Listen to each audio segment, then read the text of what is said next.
selles tasakaaluka vanemlusprogrammis me toetame neid vanemaid, kes on lapsepõlves olnud traumeeritud erinevatel põhjustel, aga me ei tegele nende üleelamistega, vaid me õpetame oskusi nende traumamõjudega toimetulekuks. Iga põlvkond on millestki ilma jäänud.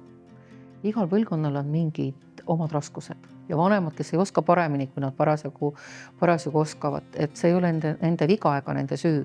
Nad vajavad tuge ja abi. Grupp toimub 12 nädala jooksul ja see on päris pikk aeg. Ja päris loomulik on see, et usalduse ehitamine võtab aega, et esimestel kordadel sellist oma mõtete jagamist või ka küsimuste küsimist on vähem. Ja iga korraga tuleb seda rohkem. Grupp aitas mul tõesti olla rohkem oma lapsele lähemal, tekitada usaldavat suhtlust mõlemapoolselt. See aitas mul naisega lähedasem olla, kuulata tema muresi, et mitte ära põgeneda kas siis töömaailma või arvutimaailmas, mängude maailma.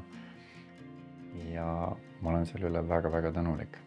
Tõepoolest, iga vanem tahab olla parem ja selle grupi järel ta kindlasti on edasi liikunud väiksemate või suuremate sammudega, et olla parem vanem oma lapsele või lastele.